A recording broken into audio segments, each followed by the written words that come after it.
likes boy stuff too. Hi? Dead frog?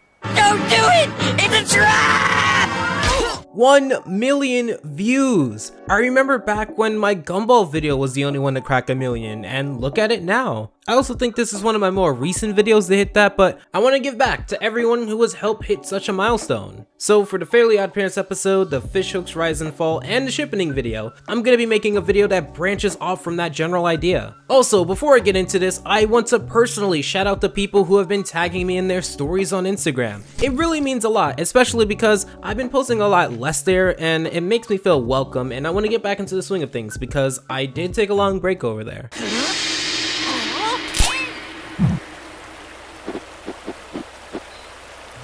Now you're probably thinking, this is a good episode. How does it ruin Trixie? Fair question. So this episode dives into its main theme pretty much minute 1. Blah blah clothes, blah blah hair, blah blah boy band, blah blah we'll never notice you. It's a very exaggerated and cartoony take on the difference in which girls and boys usually talk about. Because as you know in the Butch Hartman school of and then the opposite happens, boys and girls never seem to communicate because their brains are hardwired to not understand each other. I can never see this being made now despite the fact that there is truth to the statement, but it at least retains the same dynamic of popular versus unpopular, which makes it realistic and not seen as a way to force the story to make sense. This is something that you would see in a lot of Hartman shows, so you must really like this idea. Speaking of the Butch Hartman school of and then the opposite happens. Timmy, sir, are you watching one of those dumb, girly soap operas? There's plenty of action on this show. We'll be back with more of the Kissy Kissy Goo Goo Romance Hour right after this!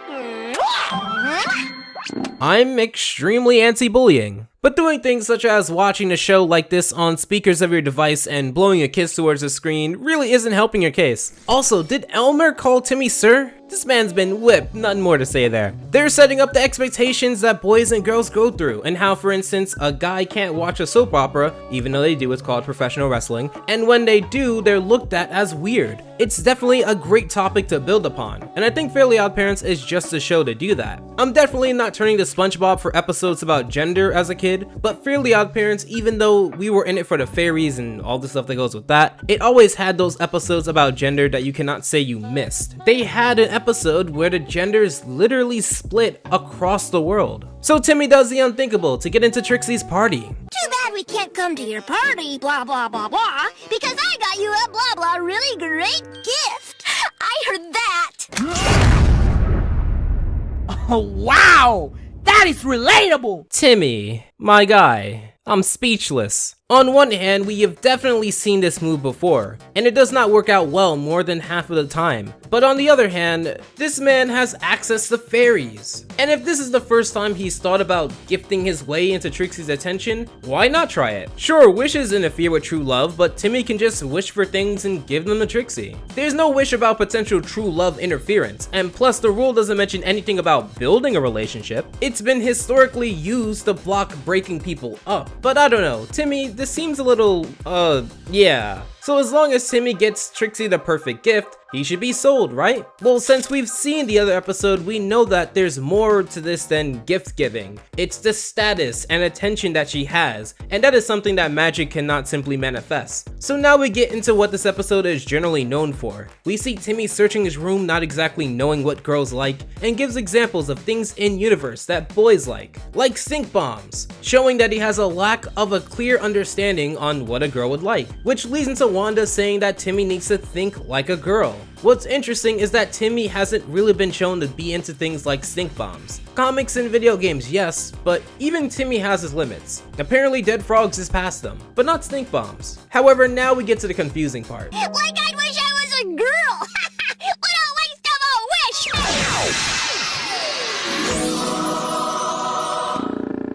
I mean, one can talk about the fact that Timmy has a female voice actress, Tara Strong, saying this. I'm not, because I was blocked. But imagine having your Timmy Turners removed because someone was triggered that you didn't want to be their gender. Unless Timmy still has them and he's, well, I'm going to err on the side of caution and assume that he's a girl like the episode says. But Jay, Wanda wasn't upset that Timmy wanted to be a girl. Wanda was upset at the disrespectful tone Timmy had in his disinterest of changing genders. He was disrespecting women. Alright, hold on to that thought for a clip down the line. What did you do? I didn't wish for this. Who did that? Raise your hand. I want to know who did that. Who whistled? Well, you said I wish and girl. By that logic, Timmy could have been wishing for a girl. A very specific girl. Look at Wanda with her smug expression. You can't turn me into a girl through the screen? Well, you know what I think? Who cares what you think? You're a girl now.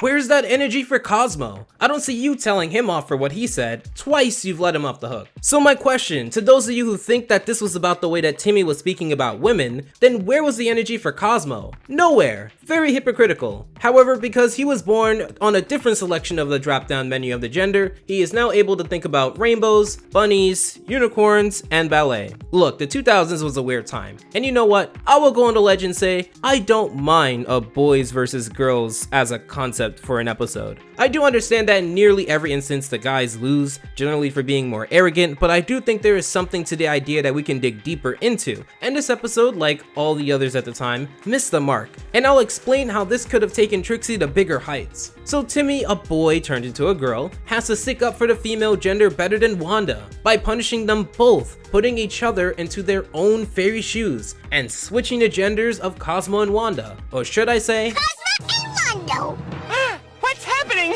How come I suddenly know which boy bands rock out loud? easy. Big Time Rush. They rocked out loud. So Timmy, who's a girl now, can also think like a guy enough to enjoy comics. It's weird how girls have the ability to think on both ends, unless the episode is trying to say that Timmy now, as a girl, can think on both ends, because by that logic of the episode, he's still kind of a boy now, only a girl in appearance. Now you may be tempted to think that this episode is trying to show us that we're human and all the same, no matter the gender. However, considering that girls, guys, popular and unpopular are all different languages in this episode, good luck convincing me of that. AJ then pulls a hashtag relatable when Chester wants to know what's up with a girl liking comics. I don't know, but I'm gonna stare at her until she feels so awkward she has to talk to me. Decade plus veteran here, it never works, but it is relatable. However, we get to the meat of this episode and why I wanted to talk about it. We see that Timmy is about to get a comic when another person in the comic store also wants the same comic book. And it is then that we learn that the dude was not a dude, but a Tang. Now and only up to now can I only explain why this is a part 2 and not its own separate review. Whereas the first video on Trixie ruined the concept of Timmy wanting to be with Trixie because he tried it out and he saw that it wasn't a great idea, this episode ruins the concept of Trixie because it gave us hope. When you watch this episode and you see that the beginning half really wants to build up that Trixie has a reputation to maintain and is a completely different person, you start to wonder about this side of her. And the episode and show do very little to show you it. They don't show you how she got into them in the first place, or even much of a connection between them. Yes, this is fairly Oddparents, the show that can be very surface level, but just because that is a convention of the show, doesn't mean that I can't point out that they had the seeds planted for a character's trajectory to take off, and then clip it right when we're getting the bigger picture of who Trixie is. This episode gives you hope. When we see that Trixie fears her friends thinking that she's weird for liking things that boys like. This episode gives you hope when we see that Trixie and Timmy or Samantha are now good friends, and she's now the only girl outlet for these interests. This could have been a lot bigger than what it was. We see Wando and Cosmo basically being their gender counterparts, which is interesting because Wando acts nothing like Cosmo, and Cosmo acts nothing like Wanda. Fascinating how that works, doesn't it? We see Samantha and Trixie having a nice spa day, and we get some great insight out of it. Only I could meet a boy confident enough to admit he likes kissy kissy goo goo. I'd go out with him even if he were a stupid pink hat. I'll bet he'd never come in here. Well, he should. If boys did more girl stuff, then girls would be able to do more boy stuff. It's a shame that this is one of the deepest insights into Trixie that we have got, so I kind of have to deep dive into what, like 20 seconds, but here we go. Considering that Trixie has dated a lot of people, including Tad and Chad, who I'm just now realizing are the popular counterparts to AJ and Chester, she states here that she'd like a boy who can do more girl stuff and be more comfortable with her doing more boy stuff. Groundbreaking stuff, I know, and actually wait, probably for the year it was in, it kind of might have been groundbreaking stuff, I don't know. But the fact that she never mentions any of this again, and just defaults back into the first half of this episode, is disappointing. Sure, Timmy can't stay as a girl, but there's so many ways to get around that. You can finally let Timmy and Trixie be friends, but on the low. If you don't want to break that bond, then you can have Samantha be like an exchange student. So she's in and out of school often, and when they meet up, they have a great time. You can even begin the pattern of Trixie hiding her boy-centric interests, or whatever you want to call it, as a wink and nod to this episode. They don't even do that, and no, this doesn't count. To dangle the carrot at us and then swipe it away, you ruined the character because you showed us what it could have been. Boys like comics, girls like dolls. Boys like video games, girls like makeup.